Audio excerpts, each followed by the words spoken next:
ይሄን ነገር ብታስተላልፍልኝ ደስ ይለኛል። ለምን ግዴታ መሰጠት አለበት ይወስዳል። ልክ ነው። ያው በአማርኛ ያው የተወሰነ ጊዜ ሐሳቤን መግለጽ የምወደው በአማርኛ ነው።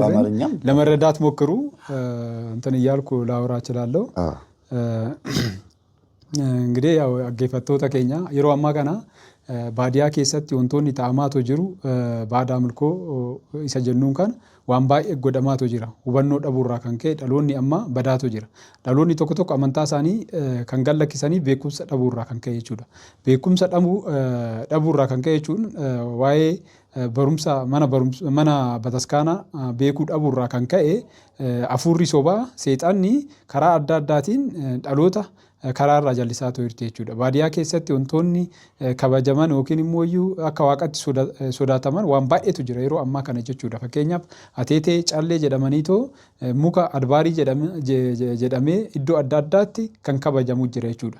Ijoolleen baadiyaa keessa jirtan yookiin immoo namoonni baadiyaa keessa jirtan yeroo ammaa kana beekumsa dhabuurraa kan ka'e isa kana osoo beektan gaafa baadiyaarraa immoo gara magaalaa dhuftan bataskaanni akka waan barsiiftutti gootaniitoo waan san deebistanii mooyyuu amantaa keessan jijjiirtanii gara amantaa biraa warroonni deemtan kun sirrii miti. Maaliif waan dura beeknu san waan dura qabanne san dura sirriitti beekuun nurraa eegama jechuudha. Gaafii gaafachuudhaan akkamitti seexanni yeroo ammaa kana ilmaan namaa qoraatu jirti.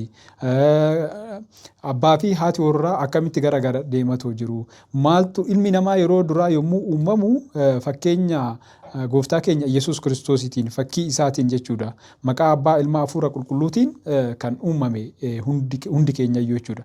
Taada maaliif ilmi namaa walitti bu'a? Maaliif abbaa fi haati maaliif abbaa fi ilmi abbaa fi intalli walitti bu'u jennee yoo yaallu seexana. Seexanni keessa bultee yaada keenya kan hin taane yaada ofii laphee keenya keessa bulchuudhaan sammuu keenya bulchuudhaan namoonni akka waliin galle gochuudhaan akka of dagatan gochuudhaan karaa adda addaatiin bataskaanarraa illee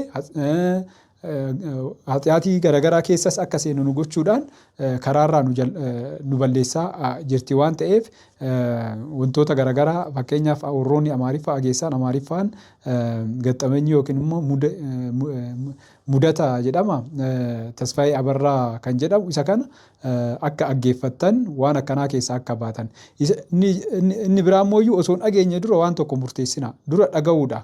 በደንብ መስማት ነው መጀመሪያ ማለት ነው። ከመስማት ነው አይደል ሁሉ ነገር የምናውቀው አገፈቹዳኒ እርጋ አገፈኒ ቦዳ ዋ ሙርቴሱዳ ማሊፍ ረኮ አዳ አዳት ነው ከሰ ጅሬሮ አማ ከነ ይቹዳ ረኮ አዳ አዳ ሰሙ ኬኛ ዋን ቶኮ ሆጀኔ አካ ኑፊንቶሌ ከንጎኑፍ አካ ዋን ቶኮ ሆጀኔ አካ ሚልኮፍኔ ወንቶኒ ያኔ አካንቶሌ ከን ታሲሳ ጅሩ ማልን ሴጣኒ ጅጅረመ ኢልማ ነማን በርባዱ ሴጣኒ jireenya bara baraa akka dhaallu hin barbaadu. Seexanni jireenya dachee kanaa ilmaan namaa karaa waaqayyoo irraa jallisuudhaan waaqayyo akka hin arganne kan nu godhana. Abbaa warraa fi haati warraa osoo jiranii abbaan warraas karaa isaa gallakkisee dubartii biraa wajjiniin haati warraas abbaa warraa dhiisuudhaan karaa biraatiin sagaagalummaa garagaraa kan hojjetan maalirraa kan ka'e hojii seexanaati jechuudha. Hojii seexanaa mooyyuu dhumarra karoora keenya nu jala diigde jechuudha. Isa kana sirriitti irratti bartanii irratti beektanii osoo barumsa manfasii yookiin immoo barumsa hafuuraa adda baafachuudha. Barumsi hafuuraa lama. Barumsa hafuura gooftaa keenya Yesuus Kiristoosii fi barumsa hafuura sobaa kan jedhame immoo kan seexanaati jechuudha. Isa kana rogaan gara baafannee beekuun nurraa eegama jechuudha. Kanaafi tokkoon keenya dubartii haadha mana kaaniitoo sagaagalummaa adda addaa iddoo adda addaa deemuudhaan dubartii biroo wajjiniin kan sagaagalummaa gara wanti addaa uumameeti miti. Wanuma dubartii haadha manaarraa argatan achis iddoo biraa deemanii argatu jechuudha. Wanti addaa hin jiru. Maaliif jennee yoo gaafanne hojii seexanaa waan ta'eef jechuudha. Kanaafuu isa kana sirriitti hojiirra oolchaan isin jechuu barbaada.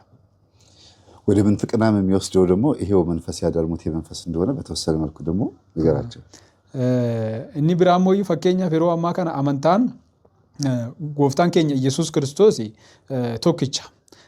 Cuubbanis tokkicha, amantaanis tokkicha jennaa mitiire. Fakkeenya addunyaa kanarratti amantaan 2,000 oltu jira.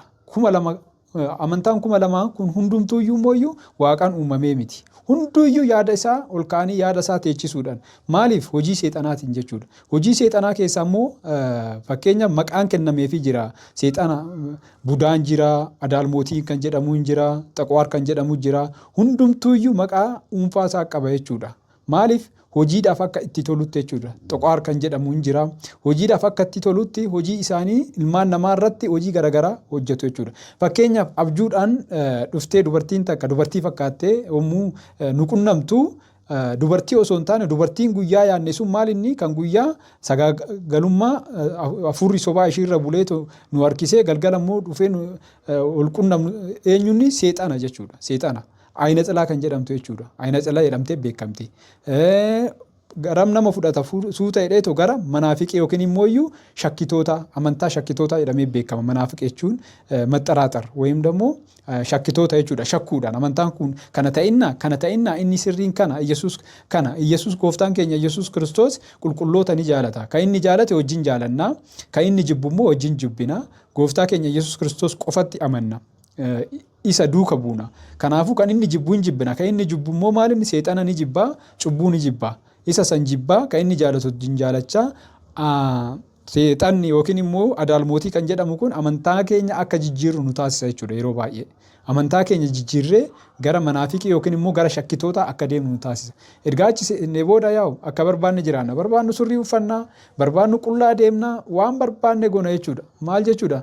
Maaman bichaa ወይም ደግሞ እምነት ብቻ አይደለም አመንታን ብቻ nama fayyisu maaliif sira ያስፈልጋል fakkeenyaaf Abrahaam ka'e gara ani si agarsiisu ba'e gaafa jedhamu ka'eetoo ba'e jechuudha hin ajajamuunu maaliin hojiidha jechuudha laal waan ajajamuun isaatu hojiidha Abrahaam taazzaza mattaazaz ራሱ እኮ ስራ ነው ባይታዘዝና ተነስና ውጣ ወደማ ሳይ ሂድ ተብሎ ሲባል ወዴት ሄዳለሁ አላለም መታዘዝ ነው መታዘዙ ራሱ ajajamee ba'uun isaatu hojiidha jechuudha laal hojiin hin barbaachisu amantaa bicha warroota jettaniif እምነት ብቻ ስራ አስፈልግም ለምትሉ ነው ስለዚህ adaalmootiin amantaa zaar maatii keenyarra kan jiru calleen abbaan keenya fi haati keenya kabajaa jiran sun isaan irraa gara keenya dhufee amantaa keenya akka jijjiirru kan taasisaa jiru yeroo ammaa kana adaalmootii kan jedhamu jechuudha taada akkamitti ofirraa oogina sirnaan የአምልኮ ስርዓት መፈጸም ነው የአምልኮ ስግደት mana keessatti iddoo waaqayyo itti galateeffannu itti amannu duuka buunu qopheeffachuu qabna jechuudha kana yoo goone qofa hojii seexanarraa adda baana yookiin seexanni addunyaa kanarratti illee akka hin taane taatee nuti jiraachiftee isa dhufuusiif immoo si'oolii fuutee lubbuu keenya gara si'oolii fuudhee deema jechuudha kanaafuu isa kana sirriitti hubannoo argachuudhaaf fedha horachuudha namni fedha horatu tokko hin aggeeffata namni aggeeffatu tokko ni jijjiirama namni jijjiirame tokko ofiis jijjiiree dhaloota kaawwanis jijjiiruu danda'a jechuudha kanuma galatooma በጣም አመሰግናለሁ አሁን ደግሞ ለአንድ ለሁለት ደቂቃ ያክል እኔ ምለውን ቃል ተተረጉምልኛል እሺ ብታስተላልፍልኝ ደስ ይለኛል ወይም ደግሞ ቲክቶክ ዩቲዩብ ከፈትና እኔ ማስተላልፈው ነገር በኦሮሚያ እየተረጎም ፖዝ እየተረጎም ብታስተላልፍ መልካም ነው ብዬ አስባለሁ ስለገባህ ቋንቋውም ላይ ፐርፌክት ስለሆንክ ነው ብዬ ነው አሁን የምትነግራቸው ምንድነው በአዳም ልኮ የምታመልኩ በገጠር ክልል ያላችሁ አብዛኞቻችሁ ልጆቻችሁን ተመልከቱ እስቲ ይበላችሁ ወሮኒ ባየን ባዲያ ኬሰ ጅርታን ijoolleen keessan maalitti akka amanaa jiran maal akka hojjechaa jiran sirriitti ilaalame warroonni fakkeenyaaf callee mana keessaa qabdan warroonni kanaan dura wantoota garaagaraa keessatti amanaa turtan har'a ammoo amantaa keessan kan jijjiirtan dura eenyutu isin jijjiirsise ijoollee keessan mee duuka bu'aa hojiin isaanii maali isin ajajamaa jiru ልጆቻችሁ በጤንነትም በትምህርትም በአመለካከት በሃይማኖት ከናንተ እጅ አላመለጡም ወይ ijoolleen keessan haalli amma isin irra jirtan kanaan amantaadhaan isin harkaan baane ilaalchi isaanii barumsaan isin harkaan baane ajaja keessan hordofaatoo jiru amantaadhaan gara isin harkaan baane amantaa isaanii jijjiirre kan taasisu eenyu adaalmootii kan jedhamu ዘመናዊነት ማለት ብር ማግኘት አይደለም ሃይማኖት መቀየር አይደለም ወይም ደግሞ ከገጠር ኑሮ ወደ ከተማ ኑሮ መሻሻል አይደለም ልጆቻችሁ ያደጉ ገንዘብ ያገኙ መስሏችሁ የተሻለ ቦታ ላይ ያለው ይመስላችኋል እንጂ ነፍሳቸው ተቀምጧል namni fakkeenyaaf jijjiiramuu jechuun maal jechuudha waan gaarii uffatanii waan gaarii dubbatanii yookiin immoo qarshii argachuu jechuu miti ijoolleen keessa lubbuun isaanii fudhatameetoo jira wanti isaan hojjetan dhokatanii waaqayyo harkaa ba'aniitoo jiru lubbuun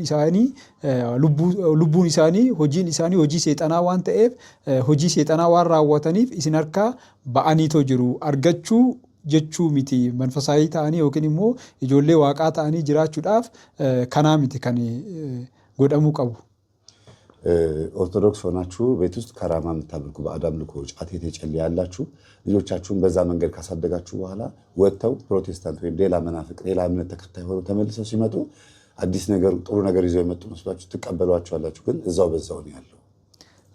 ወሮኒ ፈኬኛፍ ባዲያ ኬሰቲ አቦቲ ፊ ሃዶሌን ጨሌ ፊ ባዕድ አምልኮ ገረገራ አዳልሞቲ የቻቶ ሞዩ ወራ ayyaana jecha iddoo adda addaa iddoo xunqolaa adda addaa deemtan ijoolleen keessanii isin harkaa erga gaafa ba'anii tokkoffaa amantaa isaanii akka jijjiiran taasifama. Kana kan godhu eenyuun hafuura sobaa hafuura seexanaa kana. Kanarratti sirriitti honnoo jettanii amantaa isaanii akka beekan gochuu isinillee mooyyuu calleessanii fi wantoota baadiyyaa keessatti godhaa turtan raawwachaa turtan san dhiisuudhaan ijoolleen keessan amantaa isaanii akka baran taasisuun isinirraa eegama. Kana godhu hin taane ijoolleen keessas ammas rakkoo guddaa keessa akka jiranitti ያው ያኒ ጀደማቶ ጅሩ ካነ ጀቹዳ ቤተክርስቲያን በርግጥ በደንብ አላስተማረችም። ባዕድ አምልኮንና ባህልንና ሃይማኖትን ለይታ ብታስተምር ኖሮ እናንተም ግራ አትጋቡም ነበረ።